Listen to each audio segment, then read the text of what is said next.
where you see the passing of time. The crowds in St. Peter's Square are praying like mad for the Pope's light. Where moments refuse to die. This is a momentous hour in world history. This is the invasion of Hitler's Europe. And where victory lives on. Plenty of girls are being kissed by plenty of boys they don't know, and they do not care. You can love it, hate it, embrace it, or turn away.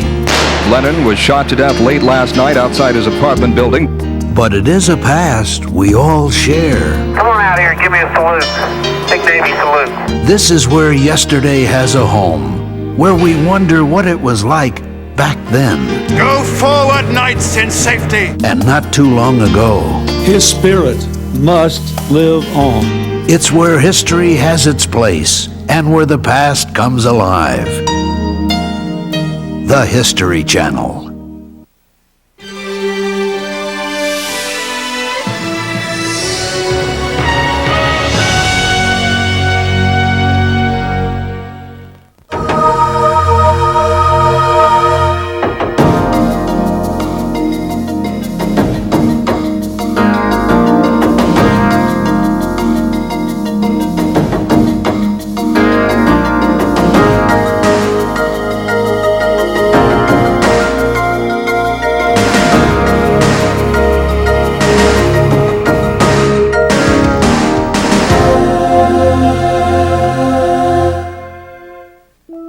I have waited so long for my heart to be glad, for my soul to be full. It's a really beautiful dress, isn't it? You were given to me like a miracle.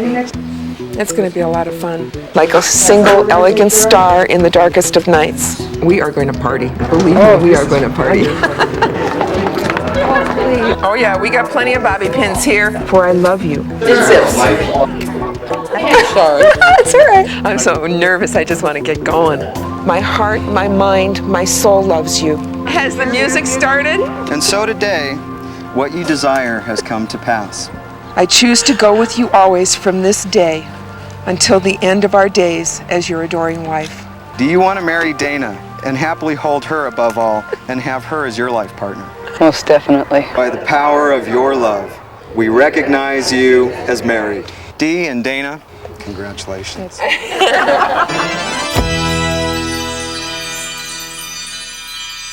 The vision of a traditional wedding in America sure is changing.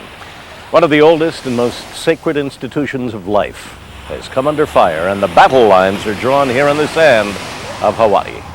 Hello, I'm Bill Curtis. On this episode of Investigative Reports, we examine the heated fight over same-sex marriages. Should two men or two women be allowed to legally wed? The actions being taken on this far-off island are making shockwaves that could affect all of America. The right to say "I do" for homosexuals may be the biggest civil rights confrontation in 30 years.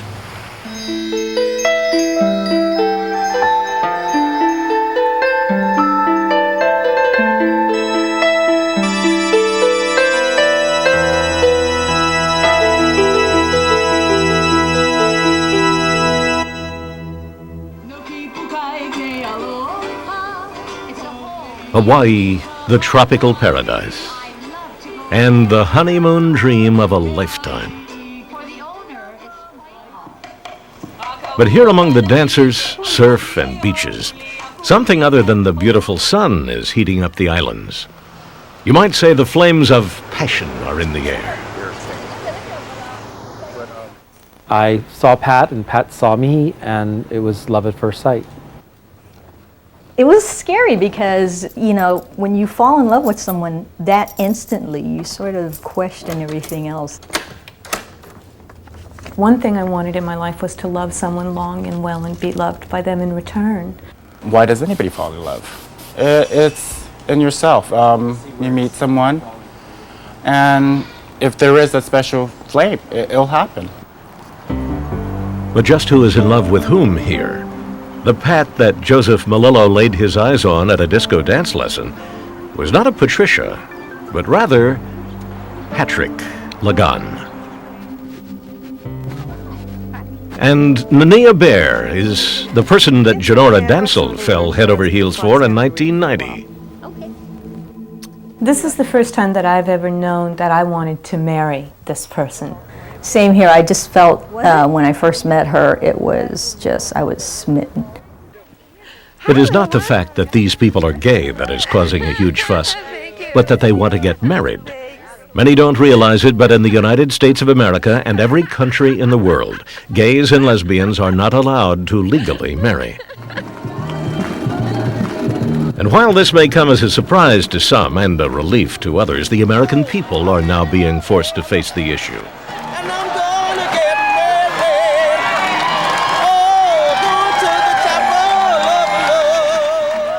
It's because, like most controversies in our country, the question of whether or not gay and lesbian couples can marry has landed itself right in the middle of the court system. It was in December 1990 when the couples decided to push the envelope and challenge the state of Hawaii's equal rights law. Like all states, it's the law in Hawaii that any couple seeking to marry must first obtain a license from the state.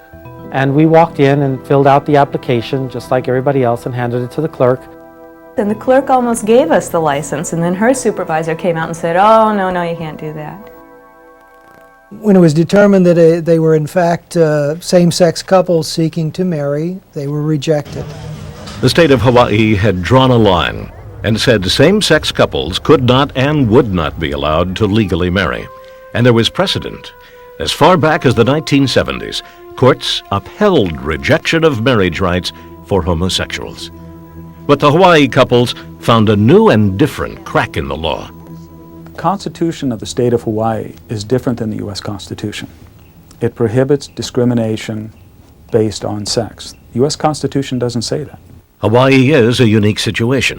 In 1972, the state passed its own Equal Rights Amendment, something that has not been done on a federal level.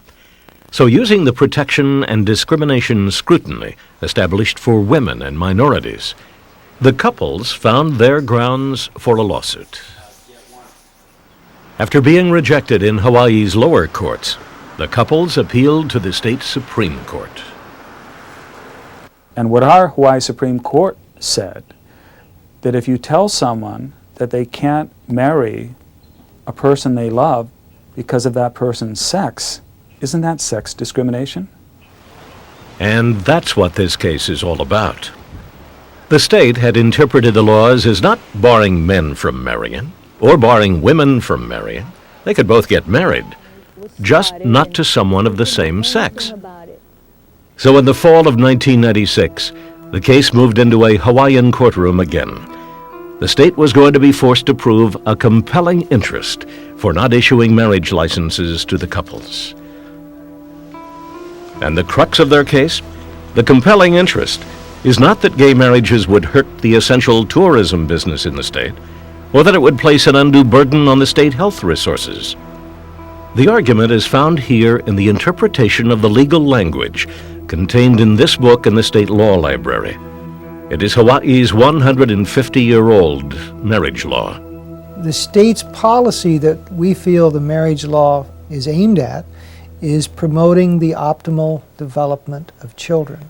Rick Eicher is the Deputy Attorney General for the state of Hawaii, the divorced father of 2 grown children. And that is what we seek to achieve through the marriage law. And that's really all this is about. So the state of Hawaii does not want to allow Nania and Janora or Pat and Joe to marry because it would not be good for children. What they've argued are things like marriage is for procreation, and therefore lesbians and gay men should not be allowed to have a marriage license. Evan Wolfson is another attorney for the couples and one of the directors of the Lambda Legal Defense and Education Fund, a homosexual advocacy group. We know that many non-gay people get married all the time who can't have children, who don't have children, who choose not to have children. People like Bob and Elizabeth Dole, or Newt and Marianne Gingrich, or Pat and Shelley Buchanan, all of whom are married and their marriages are childless, but their marriages are respected. It's not only lawyers in the Hawaii Attorney General's office who express concern over children being raised by same-sex couples. There are a number of national organizations and lobbying groups who have taken an interest in the Hawaii case. Their concern is the possible national impact an affirmative ruling could have on all families. We know that parents are the greatest influence on their children. Everybody acknowledges that. Robert Knight, Director of Cultural Studies for the American Family Research Council, married for 15 years with 2 children. Why would people who are unsure of their own gender identity and are having sexual dysfunctional problems, which homosexuals do, be good role models for children? In December 1996, after 3 months of deliberations, the judge handed down his decision. The ruling? The state of Hawaii did not, in fact, prove a compelling interest case. A major victory for the couples in their quest for full legal recognition of their relationships. I think this is a cultural Waterloo, and I think that it will be very difficult for the nation to accept this. There is now only one more legal hurdle standing in the way of outright sanctioning of marriage for gays and lesbians in Hawaii. The state has appealed this latest decision back to the Hawaii Supreme Court, and that ruling will be the final word. Since this is an issue involving only the Hawaii state constitution, no other appeals are available. The Norton family is typical of the modern urban family in America. Those were the 50s. Today's changing family bears little resemblance to the Norton family. Instead, children are now being raised in families that are a collage of single parents, adopted families, interracial couples, and yes, families that are headed by gay parents, too. Few can argue that families are better off today than in past generations, and the question becomes, as pointed out in the Hawaii case, what is best for children? This is where the two sides on the same-sex marriage debate really start to differ. Family is people related by marriage, birth, adoption, in essence, those relationships. Jeff Kemp has been married to his wife Stacy for 13 years. They have 4 sons. In the ideal, it is a mother and father who are married raising their children, if they happen to have children. And that pretty much is transferred down through history because it starts with the biology of how you have children. Well, how many of those traditional families have you seen? Dana Backel considers herself married to Dee Crucell. You see all kinds of families. You see families with single parents. You see families with same-sex parents, with 2 people. There's just so much diversity, and the important thing is whether there's a loving relationship between the couple. Jeff Kemp has one of those traditional families Dana was questioning. He married his college sweetheart and went on to play pro football for 11 years. He is also the son of politician and 1996 Republican vice presidential candidate Jack Kemp. For the last 4 years, Jeff has taken up the cause of family, and he has promoted his view on the institution of marriage as the executive director of the Washington Family Council. The definition of marriage in Webster's, from the Bible, from religious backgrounds, is that it's a male and female partnership. And that's why it is unique. Humankind is made up of male and female, and the institution that brings them together is marriage. So people of the same sex, they may have a relationship, they may be in love, they should be able to do that. But marriage, something that government sanctions because it is unique in that male-female way, and it provides great benefits to society, particularly to the raising of children, which is so important to society. That ought to stay just as it is. But if marriage is the relationship between husband and wife, then what do we call relationships like that of Bonnie Tinker and Sarah Graham? The fact is there have been stable lesbian and gay relationships that were essentially marriages for years. Bonnie and Sarah fell in love 19 years ago while working in a women's shelter, and together they have raised 3 children. We have one from a heterosexual marriage, we have one from adoption, and we have one from alternative conception. I think it's very important to be able to marry, and I think it's very important for children in our society to be part of a family that is legally accepted and socially accepted. Unlike most gays and lesbians, Sarah speaks from experience when she talks about marriage. In 1967, a young Sarah married John Graham. They had a son, Josh. I mean, I loved him very much, but that's the only reason I married him and the only reason he married me, I guess, was because we thought it would help Josh. It would be good for him. And the only reason I think I would marry Bonnie is because I think it would be good for our children. If that seems odd, remember what the state of Hawaii argued for a compelling interest in the lawsuit. They said marriage was to benefit children. So while Sarah and Bonnie are not legally married, they do want to attain certain rights to protect their children. This may not look like a traditional family, but it's not completely foreign either. It's reported there are millions of children being raised in gay homes throughout America, like Alex Tinker. I'm a lot better off than a lot of the people I know because, like half of them, parents are divorced or separated, and I've got two good parents, and so it's good enough. Alex is the 13-year-old son of Bonnie, the one she mentioned being conceived by alternative conception. His biological father is a heterosexual friend of the family who donated his sperm to impregnate Bonnie. I in no way have ever felt that I wish I had a dad in the house. I mean, it's like, it just seems normal not to. While Alex may feel like his life is normal, things were not so easy for Sarah and Bonnie's other children. We had problems because we couldn't understand it. I can understand my mom getting with another woman, but... Josh was only 5 years old when his father died. 5 years later, his mother brought him to live with Bonnie and her adopted daughter, Connie. Then things got tough. Bonnie, I didn't kind of want her to come to my game sometimes because I didn't want to deal with the questions and stuff. I just kind of put it off and kind of dealt with it with lies and stuff and kind of act like I was normal, but deep down inside it hurt a little bit. Alex hasn't known those problems. This is the only family he's ever had. I think it's more difficult just to be different than everyone else than it is to have gay parents. It doesn't matter how you're different, it's just if you're different, you're going to get teased for it. To put a boy in a lesbian household is child abuse. I don't care how loving these parents are. I don't, for a minute, challenge their intentions. They may be very loving people, but if they, by design, deprive a little boy of his father, or even a little girl of her father, they're not doing these kids any favor. And I think that's a shame, and I don't think society ought to allow it. I'm Sarah Leonard, and I'm 10 years old. The people inside this home would disagree with Robert Knight and those who think like him. They don't feel shameful about anything. My name is Chelsea. I'm 5.5. The Leonard sisters' bedrooms are filled with the icons of childhood. These two little girls don't seem to want for anything. Well, I like my family a lot because I have 2 cats, 2 dads, and a sister that we can play games with. And I love the people in my family a lot, and I love myself the most. I'm actually pretty glad I have 2 dads, and I never feel pressured about having 2 dads. I mean, I just feel comfortable like it's a regular family. But how this family came to be is anything but regular.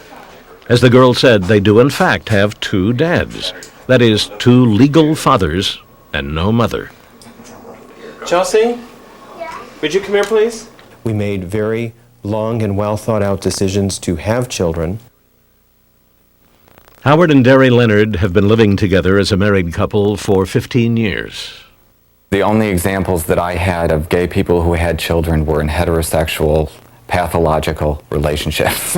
And I did not want that for myself. And I didn't want to put a child through that. Since Howard and Derry cannot legally marry, and it's obvious they can't procreate, just how did they give birth to Sarah and Chelsea?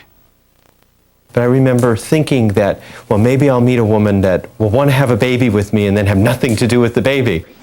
And in a way, that's exactly what happened, using an old heterosexual technique, a surrogate. We did have to work very hard at having children, so we obviously had a strong commitment to the children. Compared with heterosexual couples having children or adopting, the Leonard's litmus test seems extreme. We were home studied 3 different times by 3 different people. We went through psychological exams, we went through blood tests, we went through every hurdle that you and I could sit here and possibly come up with. Exactly 1 year to the day after starting the process, on July 4th, 1986, the woman inseminated with one of the Leonard's sperm gave birth to 7 pound 7 ounce Sarah. And the process was repeated 4.5 years later with a different surrogate using the other father's sperm to conceive Chelsea. The surrogate mother was removed from having any financial obligations or any visitation rights. And then we did what's called a cross-adoption, so the non-biological father in each case adopted the other daughter, which then made us both equal legal parents over both children. Which means the Leonards now had a family. And Sarah and Chelsea have birth certificates listing 2 dads and no mom. And that equation is an outrage to opponents of same-sex marriages. These men are unbelievably selfish because they're eliminating mom from the equation, as if kids don't need their mothers. I mean, for their satisfaction of having children, they've manufactured these children. Well, the Beatles were wrong. Love is not all there is. All you need is love? No, you need role models. And how do the Leonard girls feel about not having a woman of the house? I've always felt comfortable talking to my dads, even though they are boys. And a lot of times I ask about girl questions, that somebody would figure that I would want to talk to a mom about. And, my dad said if I didn't feel comfortable about that, I could talk to one of our close friends that would feel comfortable to talk about it with me. The Leonards may not be a typical family, but they are real. We'll need it too. So for Sarah and Chelsea, life is more consumed with normal concerns rather than how their family is legally defined. Otherwise, I'd like to see First Wives Club, and I could take Sarah to that. And for Howard and Derry, who say they will go to Hawaii if same-sex marriages are legalized, the present is for raising their daughters. You think you got 100 again on your spelling test? If everybody was the same with the same name, it would get boring, and different is good. If somebody spent time with us and they came beyond our threshold, I think they would see that we're very much like their family. We're probably like the best parts of their family. The president referred to the events in Selma as an American tragedy. The 1960s in America, a tumultuous period, the time of the biggest civil rights movement in the country's history. It swept through the South and touched the conscience of America. The homosexual community says they are no different. For over 20 years, gay Americans have marched, wanting their voices heard on a number of issues.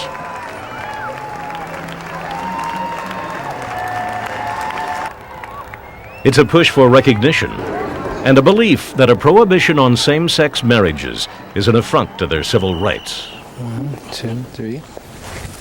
There was a time in this country when African Americans were not allowed to marry at all. That was wrong, and we changed it. And then there was a time when people were not allowed to marry somebody of quote-unquote the wrong race. And that was wrong, and we changed it. And there was a time when a woman who married a man became the legal property of her husband. And that was what marriage was. Well, that was wrong, and we changed it. This is very much in that tradition. It is an attempt to bring in people who wish to share in the commitment and responsibilities and protections that come with marriage. Well, the comparison with interracial marriage is an apple to oranges comparison. By far, the majority of people in America had already accepted that this was a good and valid type of marriage and was to be encouraged. You cannot say the same thing about same-sex marriages. Join your hands, make a big ring, circle to the left or around us, sing, circle to the Surveys show that more than half of Americans feel that gay and lesbian couples should not be allowed to legally wed. spread through four hands round the neck. But to the couples like Bonnie and Sarah who want to dance at their own wedding, such an attitude smacks of bigotry. Right and left. Meet your dates. This is one area where people will say to your face, yes, I think we should discriminate against lesbian and gay families. 4 years ago, Bonnie created a homosexual education and support group. Love Makes a Family is as grassroots as any civil rights cause. For the most part, a one-woman operation. Hi, Leslie. This is Bonnie with Love Makes a Family. I'm returning your call about personnel policies. Before dawn every Wednesday morning, she takes a message of tolerance to the airwaves. In Vancouver, 693 KKEY. Welcome to Love Makes a Family, a public dialogue about lesbians, gays, and family values. Dialogue may not always be the right word to describe what happens on this show. Bonnie doesn't play exclusively to a friendly audience. Okay, Michael, we're going to have to move on here, okay? One last thing, Bunny. Love is a family value, but homosexuality isn't. Okay. That's your opinion there. I think we got down to it at the bottom. Got right down to it, yeah. So you don't just stand up for what's fair when it's easy. You stand up for what's fair when it's most difficult. In any family, there are going to be times that it's difficult. There are no families that face no problems in the world. And for Sarah Graham, rejection of her union with Bonnie is nothing new. Society has never been supportive of her relationships, even when she married a man. The societal pressures were extreme. My family was very much against my relationship. That's because her husband was black. But I went through a terrible, terrible time, a terrible ordeal because of it, psychologically, with my family. There was a time where 18 states in the United States banned the marriage of blacks and whites because of the fear. Dawn Mason is a state representative in Washington. She's been married to a Baptist minister for 15 years and has 6 children. The fear was that, well, if blacks and whites married, you could eliminate the whole white race. Here in the state of Washington, there was the argument that if you allow same-sex marriages, it would eliminate the whole human race. Well, how silly. Like Sarah Graham, Representative Mason is in a unique position to discuss the issue of civil rights. She's the only black to occupy a seat in the Washington state legislature. So we need to take our Bibles and our catechisms and tuck them firmly away and do the work of the people. It's wider than just a gay and lesbian issue. It's about the rights of people. It's about civil rights. And the message that Mason tries to share with her colleagues and her constituents, 20% of whom identify themselves as gay, is that human rights are something for everyone. I saw the civil rights movement, and I still see it as a continuum, because as a black American, I still don't have my full civil or human rights. But we keep moving. And each time it gets better and better. I've often tell my gay and lesbian friends, get on the road with us. Don't be in isolation. We did not get our civil rights in isolation. All people in America worked on that. Tom Monahan and Dr. Jim Black are 2 of Dawn Mason's constituents. When we started going to church here, we felt very included. It became very important for us to have a commitment ceremony, a marriage, a wedding, whatever word you want to call it, within the context of our faith community, the place where we go to church every week. It was a large affair. It was very complicated, probably 450 guests. The mayor was doing one of the readings. We went through all of the normal hoops, and we're on the road to be married. But something happened on the way to the altar. And it was canceled 4 days out. The misunderstanding within the church between the clergy of the cathedral and the bishop of the Diocese of Western Washington. No church can be forced to perform a ceremony for a same-sex couple, even if they become legal. However, there are some religious figures in favor of the unions and have taken it upon themselves to perform ceremonies. But for Jim Black and Tom Monahan, this setback was not going to be a deterrent. The 2 lovers took their desire to marry another step, an old-fashioned civil rights sit-in. 2 months after their service was canceled, Black and Monahan started a fast in the foyer of St. Mark's Cathedral. For 11 days, the couple sat starving themselves. The church should be a sanctuary where love is cherished. And when 2 people come together and want to make a commitment about their love, then there should be no place more open to that commitment than the church.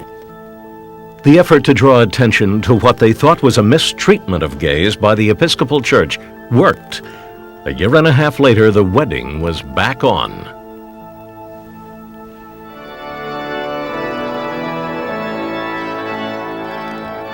Finally, on May 19th, 1996, Tom Monahan and Jim Black stood in their church and exchanged vows. Yeah, it was a wonderful day.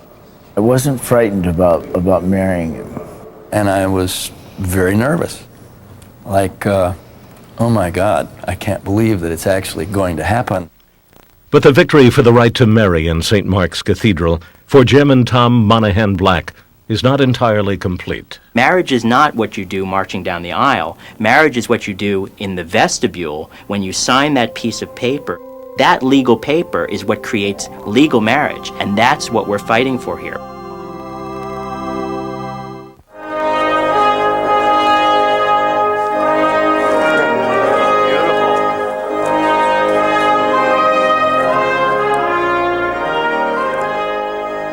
Marriage, which was originally a relationship between two people or two families, it had many purposes related to property and to transmission of property between the generations. I will love you and honor you all the days of my life. It's relatively recently, historically, that we have come to regard marriage instead as a union of two individuals who are together because of mutual attraction. What God has joined, no one may divide. All right, let's let him have it. Go ahead. This is the modern image of marriage, the ritual in our society to make a public pronouncement of that mutual attraction, with family and friends serving as witnesses. I mean, certainly marriage as a word conjures up a lot of images for people. They picture wearing white, they picture standing at the altar, and all of that is very, very important and very significant for people in religious terms and in personal terms, but legally it's not marriage. That's right. Regardless of the ceremony and size of the celebration, in the eyes of the government, this magical moment is nothing more than an expression of love. It gives me a great pleasure to be the first one to introduce to you publicly the new Mr. and Mrs. Daniel McClellan. Congratulations. Being introduced as Mr. and Mrs. for a heterosexual couple is symbolic of the new legal status they have just achieved. But it's the piece of paper, the license from the state, that makes everything legal. Things are not the same for gay and lesbian couples, who have been having commitment ceremonies like Dana and Dee for years.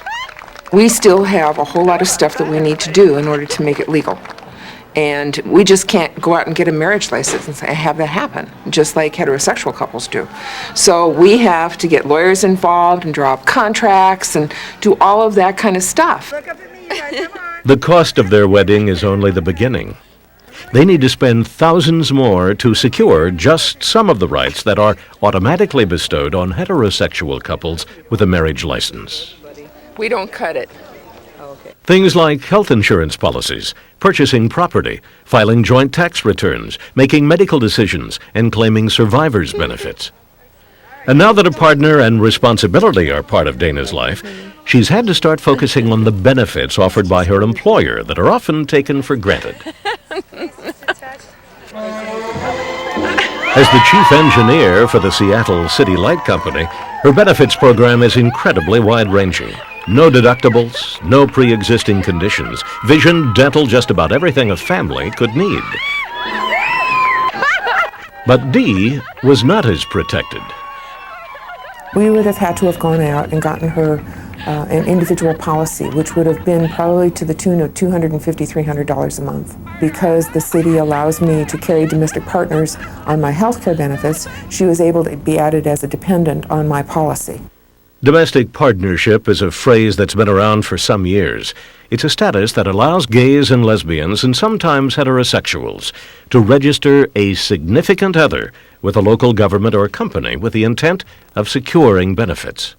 It's a recognition that lifestyles are changing and the definition of family and marriage is different. Sally Fox is the benefits manager for the city of Seattle. She's been married for 22 years with a son and a daughter. I think it's a competitive issue these days to have competitive benefits to recruit and keep talented people in the workforce. Seattle is not the only employer to offer domestic partnership. Major companies like Apple Computers, Levi Strauss, Bank America, Disney, Starbucks Coffee, and even old-time conservative employers like IBM and Xerox all have similar programs.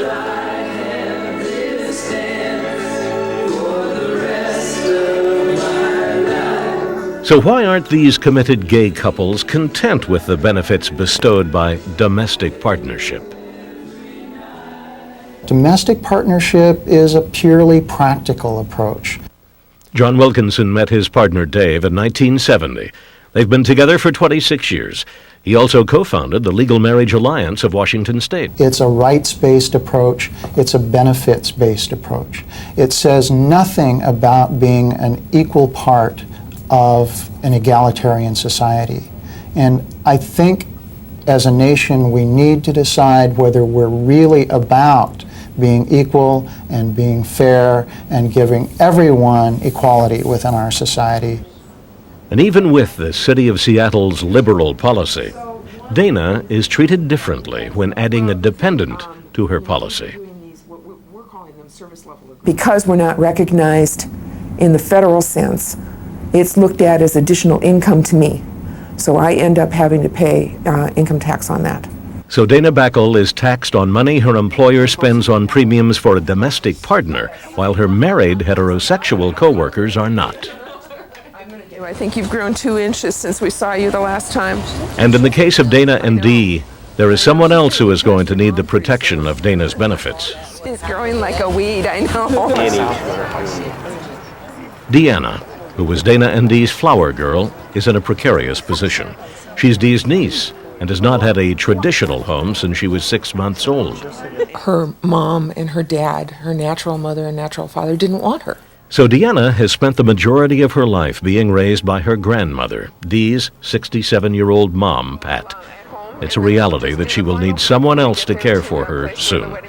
Recent health problems are zapping Pat both physically and financially.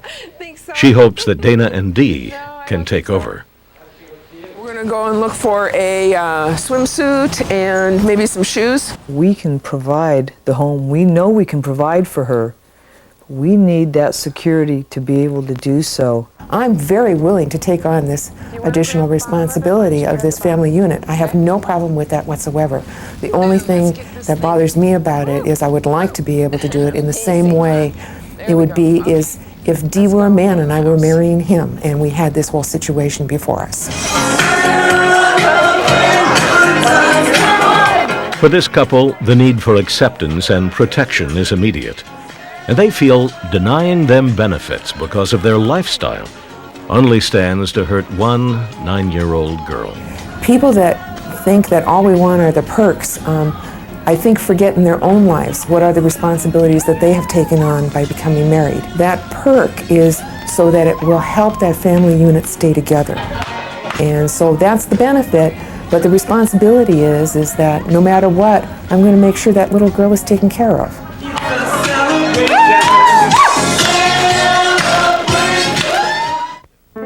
It was 1946 when a young Tucker Bobst and Richard Malloy met and fell in love. He dropped a drink in the baby grand piano. Oh, very endearing. It was a rainy night in New York City after that party when Richard proposed. I said, do you really want to try it, make a go of it, And so we went to St. Patrick's Cathedral. It added an aura of positiveness, and it was, again, a magic thing to do. So we went in and we sat in the front row pew, and we said our little vows. We've always said this vow that every night. Over 50 years through clenched teeth. Not always clenched teeth. Had the commitment been legal, 1996 would have marked the couple's golden wedding anniversary. And then when you suddenly hit, you've accomplished this at 50 years, and as any non-gay couple too would vouch for the same thing, The rewards are just unfathomable. Why did you get this bread sliced? I hate sliced bread. Well, it is. It's sliced. Just put it on. But the downs are bad too, like the time in the early 80s when Tucker was hospitalized. They wouldn't let me in the emergency room because I had no relation. I wasn't blood nor legal or anything of that sort. And this terrible thing of wanting to be with him but not allowed in. It was just a very feeling of rejection and my rights. I felt my rights were totally being violated. Well, shake it. Did you shake it? Yes, I shook it. Good. This makes you really think about, how we're staying together, and I was, very lucky to have somebody. This ordeal got Tucker and Richard looking for a way to make their commitment legal. That's when we decided to adopt. We're now legally father and son. An unusual path, but the two circumvented the system and found a way to make their union legal. You would think their commitment and the hospital scare would make the two strong advocates for same-sex marriage rights. This marriage thing that gay people, they say, like, they're doing all this strange waltzing down the aisles, and either it's like in a get-up. It's like a charade. They get in costume. Well, Tucker, everybody has a right to do what they absolutely. want to. Absolutely, and I think we upset a lot of our friends because we said we were against this sort of thing. Despite the feelings of couples like Tucker and Richard, national attention is often directed to the groups of gays and lesbians who want to marry and who take part in commitment ceremonies like this one in San Francisco. I hereby pronounce you to be lawfully recognized domestic partners. These public displays of marriage have fueled debate from within the gay community. This does not have to be an issue where you lay yourself across the tracks and you take a hit. Bridget Quinn works for the government in Washington, D.C., and has been with her partner, Liz, for 8 years. Gay marriage was not an issue that ranked at the top of the issues that the movement was pursuing. Those were more like ending discrimination in employment, health care benefits for partners, protecting the rights of gays to adopt children. And leaders throughout the movement agree that this is not the single biggest issue facing gay Americans. In every civil rights movement, there are always people who are afraid of backlash, who are concerned about the timing, and who say, not now, let's wait, the time's not ripe. Well, I think the answer to people like that is to say, first of all, the time is now. These couples are in love. They want the freedom to get married. The courts are engaging in it. The American people, for the first time ever, have been asked to think about it. And debate is underway at the highest levels of government. Near the end of the 104th Congress, in the fall of 1996, the issue was brought to the floor of the U.S. Senate in the form of a bill called the Defense of Marriage Act. I continue to be opposed to the Defense of Marriage Act for a variety of reasons. We all know what is going on here. I regard this bill as a mean-spirited form of Republican legislative gay bashing, cynically calculated to try and inflame the public. To insist that male-male or female-female relationships must have the same status as the marriage relationship is more than unwise. It is patently absurd. Our enemies like to call their effort the defense of marriage. What are they defending marriage about? What are they defending marriage against? What we're talking about here is people in love seeking to take on a committed relationship. It's not as if there is a limited number of marriage licenses and the gays are going to come and use them all up. DOMA was designed to allow the other 49 states to ignore gay marriages in Hawaii should they become legal. Stop and write a brief letter supporting gay and lesbian marriages. The final version of the bill that was signed by the president is sure to face constitutional challenges. Help support gay and lesbian marriage rights. It's great for your karma and it only takes a minute. But if the marriages are someday legal in Hawaii, gays and lesbians say they will try and force the entire country to recognize their unions through the U.S. Constitution's full faith and credit clause. But that may not be so easy. The full faith and credit clause of the Constitution applies only to judgments, so that one state must give full faith and credit to the judgments of other states. But marriage is a license, and other states remain free to set their own rules about what marriages they will recognize. So the battle has come full circle back here to Hawaii. A hold has been put on the issuing of any marriage licenses for gay couples until the state Supreme Court makes its final ruling. I've told most people don't order the flowers and the cake quite yet.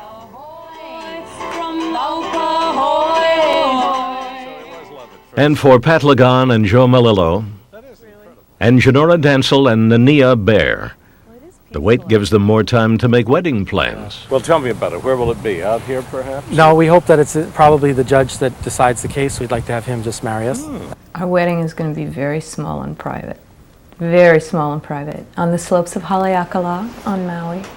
Our family members will be there. But it's just going to be for us.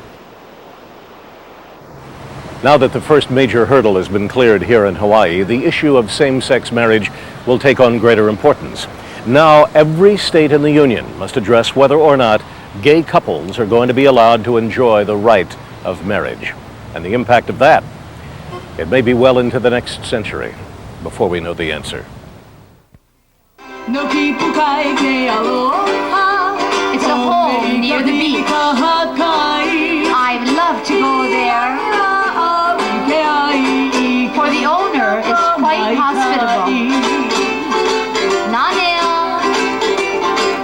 I love to look there.